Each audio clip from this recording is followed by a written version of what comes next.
is midnight in Washington, 6 in London, and 2 on a Monday afternoon here in Seoul. I'm Moon Conn-young. Let's get a check of the main stories we're following at this hour. Finally, a breakthrough in the nation's longest rail union strike in history. While the unionized workers of KORAIL are considering ending a 22-day-long walkout in return for the parliament's creation of a special committee that would improve railway services without privatization. Lawmakers are working to try to strike a deal on passing the 2014 budget and a bill on reforming the nation's intelligence agency during the plenary session on the second to last day of the year. And President Park Geun-hye lashes out at Japanese Prime Minister Shinzo Abe for his recent visit to the controversial Yasukuni War Shrine, voicing the hope that there will not be any more of those incidents that would further strain the bilateral relations. We'll have those stories and more, but first, let us begin this Monday afternoon with a nationwide rail strike now in its 22nd day. Now, there have been a number of new developments over the past couple of hours that could bring an end to the conflict between the state-run railway operator KORAIL and the railway union. We have ARIRANG News' Kim Hyun-bin live on the phone with more. Now, Hyun-bin, what is the latest on that front? The Railways Labor Union and the ruling and opposition parties have reached a provisional agreement on the formation of a committee under the Transport Ministry. The formation of the committee was one of the 5 changes the union asked for during the talks with KORAIL last Thursday. The committee will deal with issues related to improving the management of the nation's railways without privatizing railway services. Privatization is the main point of contention for the union, which says the government's plan to form a subsidiary to run a new bullet train line is actually aimed at privatizing rail services in the future, a charge the government has denied. The committee will have an equal number of members from each of the 2 main rival parties, but will be headed by someone from the ruling Plenary party. The union has said that as long as the 2 parties agree to form the committee, they will call off the strike. The union is expected to release its formal stance this afternoon. Now, Hyun-bin, we know that there are a few number of union members who are wanted by the local authorities, the local police and whatnot. What will happen to them? Despite this new development, the police says there's no change with regard to their charges against the union members. This comes as the police issued arrest warrants for 6 more union members on Monday, bringing the total number wanted by the police to 31. 2 union members are currently in detention, and 1 is being questioned after having been taken into police custody. So, despite this latest development, the rail strike rumbles on. And now, how is KORAIL coping with the situation, especially with the busy New Year holiday and the Lunar New Year coming up? KORAIL says tickets for the Lunar New Year holiday will go on sale as originally planned on January 7th. Regular passenger train services such as Semar and Mugunghwa are expected to drop to around 62% of normal levels starting Monday, while freight train services will be running at around 56% of regular levels. Meanwhile, the government and KORAIL have vowed to come up with ways to mitigate the impact of the strike on railway operations. KORAIL has hired 147 locomotive engineers out of 660 new employees it said it will hire to keep things running as smoothly as possible. As of Monday morning, around 2,470 people, or around 28% of union members, have returned to their posts, according to KORAIL. This comes after KORAIL issued an ultimatum to the railway union last Friday, demanding striking workers return to work. But the return rate for locomotive engineers was nearly 5%, the lowest rate out of all the positions. All right, that was our Kim Hyun-bin reporting live on the 22nd day of the railway strike, and he will keep us updated all throughout the day. Now, moving on, Korea's ruling and opposition parties are finding it extremely difficult to reach a compromise on a bill to reform the nation's scandal-ridden spy agency. Now, the whole means lawmakers may struggle to pass the 2014 budget bill before the end of the year. Our Oh Jin-ju has the details. Despite marathon talks between the floor leaders of the rival parties over the weekend, the ruling and opposition parties failed to reach an agreement on the bill to reform the nation's spy agency. As the 2 sides are still divided on key issues, it seems the reform bill for the National Intelligence Service, along with the budget proposal for next year, won't win parliamentary approval within this year. So concerns are rising that the National Assembly will have to draw up an unprecedented provisional budget, as the main opposition Democratic Party has hinted that it will not support the 2014 budget proposal if the ruling Saenuri Party rejects its demands on the NIS reform bill. Then what issues remain? The DP wants the bill to include a legal clause that bans an NIS information officer from having regular access to government offices. DP leader Kim Han-gil emphasized the party will not accept the bill unless their requests are met and will fight to attain their demands. As the leader of the Democratic Party, I make it clear that our party will never be dragged along by what the Saenuri Party wants. The Saenuri Party has turned down the DP's request, saying the two sides have already made a tentative agreement to include a provision that bans an NIS information officer from illegally gathering intelligence. In particular, the ruling party criticized the DP for trying to link the passage of the budget proposal with the NIS reform bill. The DP is saying that if you don't give us this, we won't give you that. This kind of a strategy is not how a normal political party should behave. Although the floor leaders of the two parties resumed their talks Monday morning, it remains unclear as to whether the two sides can actually come to an agreement on the sticking points. Oh Jin-ju, ARIRANG News. Now, shifting our focus, Korea's current account surplus is set to reach a record high this year. The Bank of Korea says the current account had surpassed the $64 billion mark in the January to November period, far above last year's $48 billion. While the central bank adds last month's surplus was at slightly above $6 billion, marking the 22nd month in a row that the nation's current account stayed in the black. Still, the figure was lower than the $7.5 billion recorded in the same month last year, as well as the all-time monthly high of $9.5 billion posted in October this year. Now, this is mainly because of low performance by the service sector, which logged a deficit in November, which, according to the BOK, is typical for this time of year.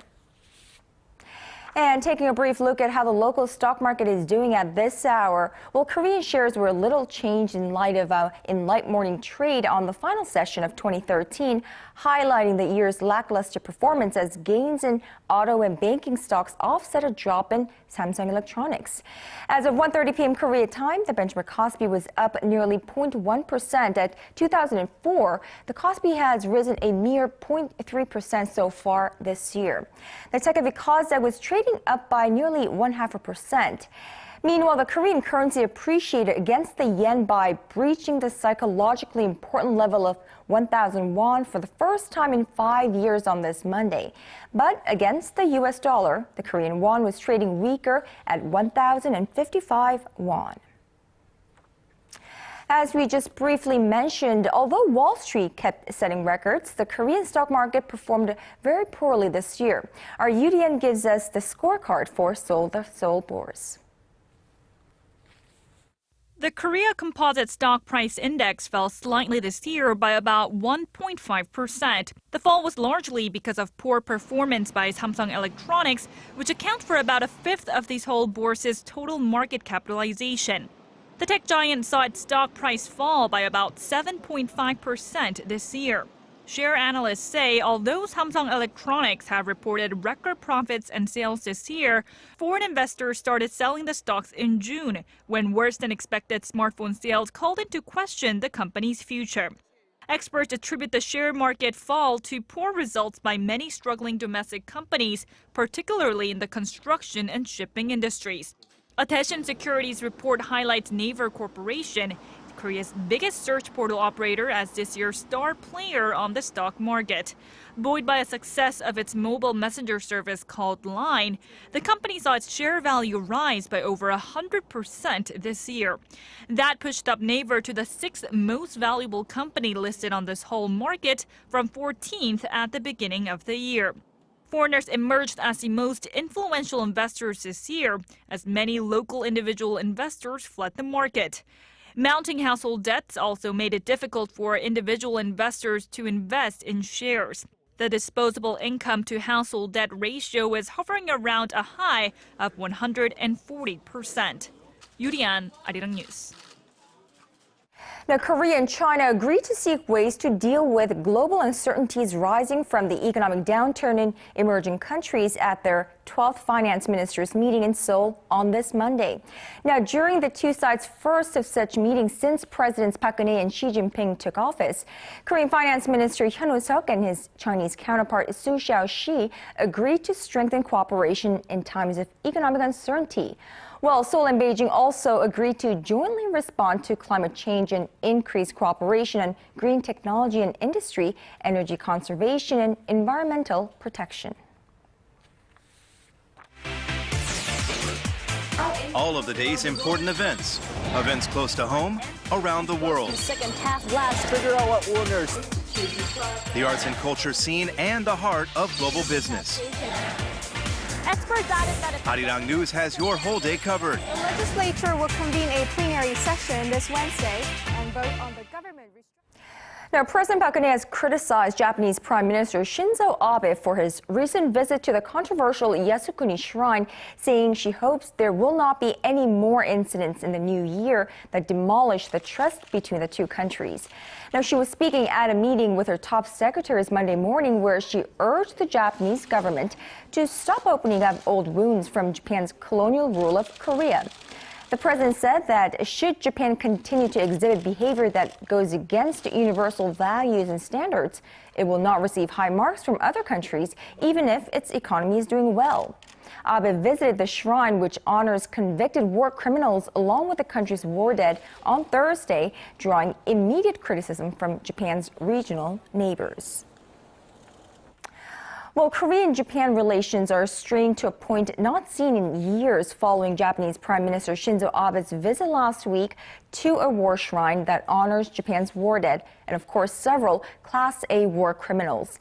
And it looks like relations could plunge to new lows in the new year as a number of events are planned that will send fresh chills through the already frosty relations. Kim Min-ji has more. Relations between Seoul and Tokyo are at one of the worst levels of the post-war era following Japanese Prime Minister Shinzo Abe's highly controversial visit last week to the Yasukuni War Shrine. And with several unfavorable events in store for next year, the icy relations are unlikely to thaw anytime soon. The first event is the Takashima Day, which takes place in Japan's Shimane Prefecture each year in February, claiming sovereignty over the Korea-controlled Dokdo Islets. This past February, the Abe administration sent government officials to the event for the first time, drawing sharp criticism from Korea. In March, Japan will announce the screening results of its history textbooks, while Tokyo is expected to unveil its diplomatic blue paper and defense white paper in April and July, respectively. As Japan continues to claim sovereignty over Dokdo, these events will almost certainly negatively affect the relations. It is also unclear whether Abe will make a second visit to the Yasukuni War Shrine during the April Spring Festival. Seoul's foreign ministry reacted strongly to Abe's visit last week, expressing its deep regret and anger. Another event which could ignite tensions is a ruling by Korea's Supreme Court ordering Japanese companies to compensate Korean victims of forced labor during Japan's colonial rule of Korea in the early 1900s. Making matters worse, if the case is taken to the International Court of Justice, it could expand into a diplomatic conflict. Moreover, Japan's continuous push for collective self-defense has also set the two countries against each other. The Korean government has been doing its best to convince its allies against supporting Japan's move to regain its right to collective self-defense, which would allow Tokyo to use force in the event an ally is attacked. Meanwhile, reports say that the Korean government will postpone all defense meetings and diplomatic exchanges with Japan for the time being. Kim Min-ji, ARIRANG News.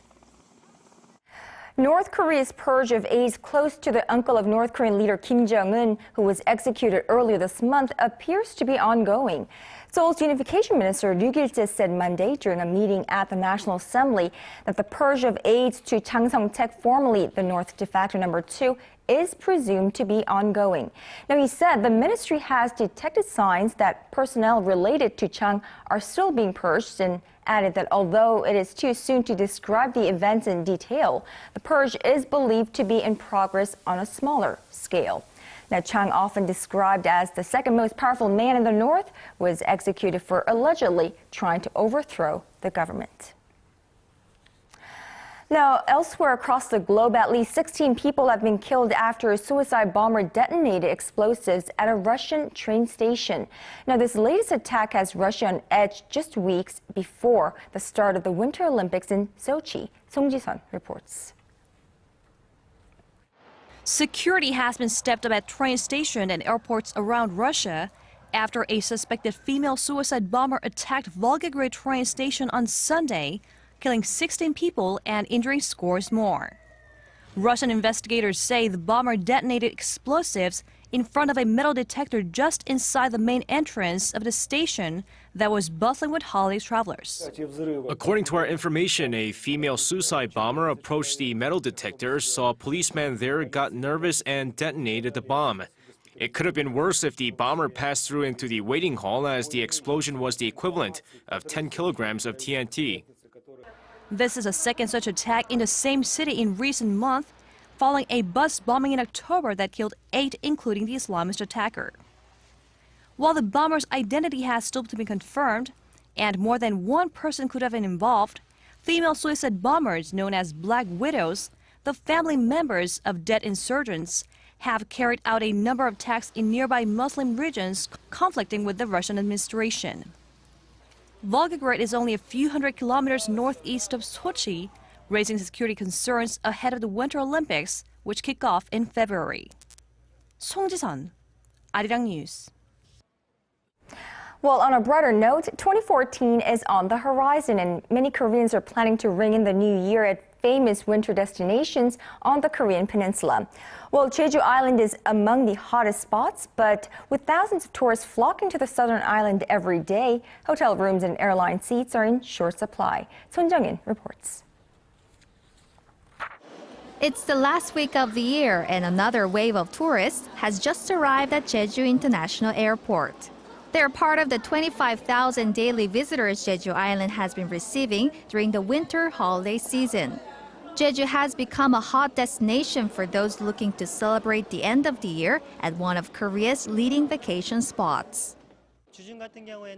This week, many climbers, hikers, and leisure sports tourists are seeking out Mount Halasan's snowy landscapes, and many families are coming in this weekend as well.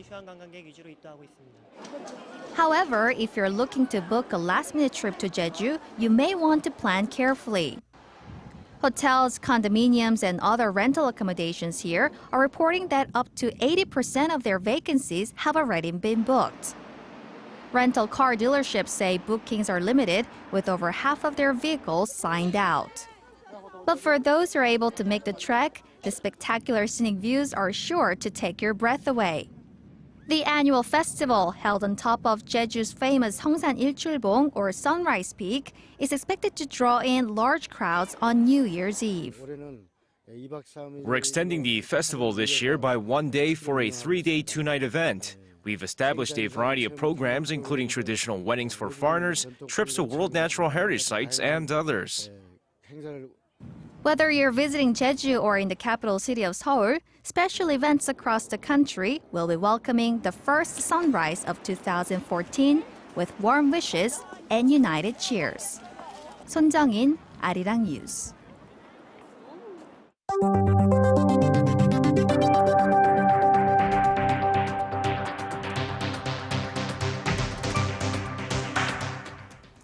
Now, 2013 was a year full of great surprises and big leaps forward for many of K-pop's biggest and brightest stars. And as the year draws to an end, let's take a look back at some of the greatest things that happened in the K-pop realm and others that we probably all could have done without. For our end of the year special arts and culture segment, we're joined live in the studio by pop culture commentator Callie Kim. Callie, thanks for coming in. It's great to have you with us. Yes, thanks for having me. It's great to be here. Now, Callie, I think what was different about 2013 in the realm of K-pop from the previous years is its far-reaching impact that traveled beyond the borders. And I think this, in large part, really can be attributed to Psy's big hit Gangnam Style. That's right. You know, this time last year, even more people around the world were getting their first taste of K-pop with Psy's Gangnam Style. Now, that international hit song opened doors and YouTube channels for many other Korean artists to get their music out on the global stage. G-Dragon, JYJ, and the Brown Eyed Girls, among many, many others, are becoming household names all over the world, song, dance, and all. Now, the singers are popular in corners of the globe that they themselves have never been to. And it's exciting to see how far K-pop will go. Right. And speaking of K-pop stars making a big hit overseas, we cannot but talk about this insanely popular boy group, EXO. Now, they are popular both at home and abroad, and my understanding is that last week it became the first million seller in 12 years. So we haven't seen one in 12 years here in Korea. So this 12-member boy band was created with a global fan base in mind in the first place, right? That's right. Well, EXO is a Korean-Chinese boy band produced by SM Entertainment. Now, formed in 2011, EXO is comprised of 12 members separated into two subgroups, EXO-K and EXO-M, performing music in Korean and Mandarin. Now, as with other Korean singing groups, the members were strategically chosen to give the group a wider international appeal, in the case of EXO in China as well as Korea. And it paid off, as can be seen in the record number of album sales. Their first album, XOXO, sold over 1 million copies. Now, that includes both their regular album and repackaged album. And the last time an artist passed the 1 million mark was back in 2001 by G.O.D. and Kim Gun-mo. Since then, no one has been able to pass this milestone. Right, so it's been 12 years since an artist sold 1 million copies of their album, and you know, this only highlights the recession in the album industry here in the nation. Yes, unfortunately, it seems like EXO is the exception. Like other countries that have shown a declining or stagnant record sales trend, Korea's record industry sales halved to less than $80 million in 2005 from the early 2000s. And it has remained that way for the past 8 years. In fact, the sales of EXO's album took up more than 10% of the entire record market for this year. Well, moving on to some more positive news. Another noteworthy news of 2013 is the return of big legends in Korean's music industry, you know, in this idol band-dominated K-pop scene. Absolutely. Well, this year will be a memorable year for Jo Young-pil. Arguably Korea's most influential post-war musician, Jo stirred a sensation in the idol band-dominated K-pop scene with his 19th album during the summer, a decade after his previous album. Now, making his debut in 1980, the 63-year-old swept domestic charts with this track, Bounce. Now, the veteran musician nabbed the BC Union Pay Song of the Year at the 2013 Mnet Asian Music Awards. And last week, Jo was selected as the country's Best Singer of 2013, beating out Psy in an annual year-end poll conducted by Gallup Korea. He received the most votes at 17.6% in the survey of 4,263 people aged 13 or older across the country, conducted 3 times from July through November, according to Gallup. Wow, beating out Psy at 63 years old. Can you believe it? Right, that's unbelievable. Now, another event that rattled the K-pop scene is, you know, unfortunately, plagiarism.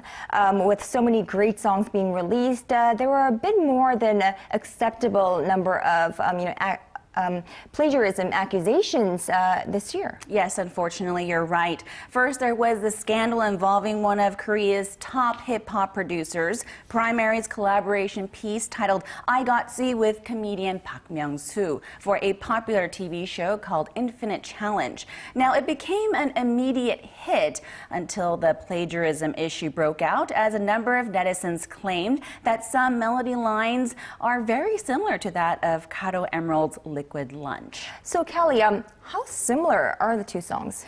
Well, why don't you decide for yourself? Here's a line from I Got C.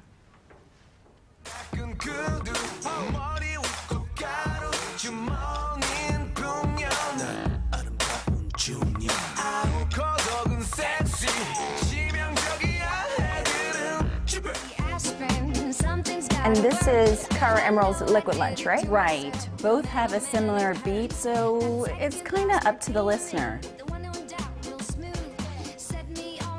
So the first bid was I Got C by Primary and Bang Myung-soo, and the second bid was Cara Emerald's Liquid Lunch. I think they sound similar. I mean, to my non-professional ears, they sound similar, but I mean, is there a set rule or standard in which musical plagiarism can be actually determined as having taken place? Well, unfortunately, if the two sides cannot settle on the agreement, then the case is taken to court where both sides present their case and a judge decides. Now, a rep from Infinite Challenge released a statement of apology and has stopped online download sales of the song. Right. So, and, you know, unfortunately, that wasn't the only case of plagiarism, suspected plagiarism, I should add, marring the music industry this year. Right. Boy group BAP was attacked for similarities between two of their songs and some previously released tracks from Shinhwa, and quirky girl group Crayon Pop that made a splash this year had a hard time explaining why their concept seemed to be taken from a similar Japanese group. Now, Roy Kim and IU were also scrutinized for possible plagiarism, leaving many K-pop fans feeling disappointed. Right, and I think it's really a case that will stay with the music industry for a very long time, because you know it's a matter of creation, and so you know whether they copied or not, it kind of it's hard for you to judge. Right, and the lines are getting a little bit blurred with sampling and whatnot, but you know, despite of all the scandals this year, 2013 was another great year for K-pop artists and of course to their passionate fans. So with more investment being made into the K-pop scene, and I'm looking forward to how its global music prominence will grow in the future. All right, and we look forward to another very great year for K-pop fans and stars in 2014 as well. Kala Kim, our special pop culture commentator for today, thanks so much for that very strong wrap-up. Okay, thanks for having me. All right, that's all from us at this hour. Thank you everyone for watching. I'll see you back here at 4 p.m. Korea time.